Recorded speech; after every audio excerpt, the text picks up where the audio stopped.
Marhay na aga, and for today nga mga mare, bali hindi nga ako pumasok sa aking trabaho. At bali sasama nga ako kay Puso kasi baga naman kahit nga Sabado ay siya may pasok. Diyos ko po Rudy, ako'y medyo masakit ang aking ulo kasi nga noong nakaraang gabi ay hindi ako nakakatulog. Sapagkat nung kami nga ay mag-withdraw, Diyos ko po, ang ATM ay naka-zero balance at hindi pa nga napasok yung aking sahod sa YouTube. At kung doon nga sa amin ay malakas ang ulan nung kami umalis, nung pagdating nga namin dito sa Kabayanan ay Diyos ko po ay tirik na tirik ang araw. Mga maribali, ako'y tulalain pa rin dyan sapagkat nga ako'y nagugutom na. Bukod nga hindi ako masyado nakatulog kagabi. Ayan nga, nadaanan ni Puso yung kanyang paboritong bilihan ng kung ano-ano at bibili na nga lang daw muna kami mang sardinas at saka century tuna.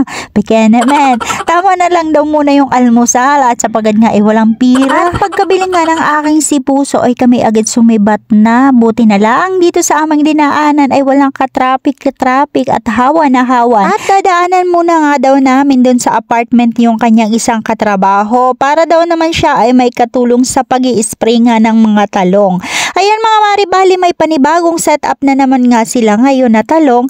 Ayan, pagdating nga namin ay Diyos ko po ay kinasana din agad nila yung kanilang gagamitin na sprayer sa pag-i-spray ng gamot. At dahil bukid nga yung kanilang pinagtataniman, kaya naman kami magpapalit daw ng sasakyan at kukunin muna daw nila dito sa parking na ito.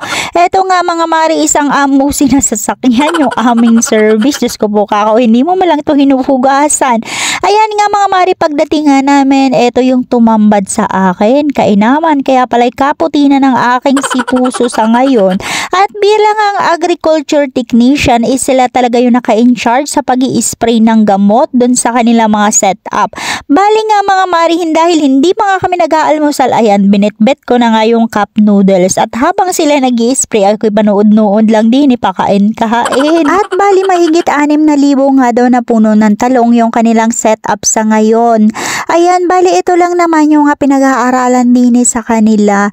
Ayan mga mari, bali nga ako'y pa-picture-picture lang ng talong kasi baga naman yung kanilang boss nga ay naghihingi ng report, picturean daw. Ayan, wali ako'y nautusan din naman. At pagka-send ko nga, ako'y patunga-tunga nga na lang habang inaantay yung dalawa. Bali, magkabilang dulo nga nila sinimula ng pag-i-spray at sa gitna na lang daw sila magtatagpo. Diyos ko po Rudy, pagkatagal din naman magtagpo. Halos 3 oras nga ako nag-aantay.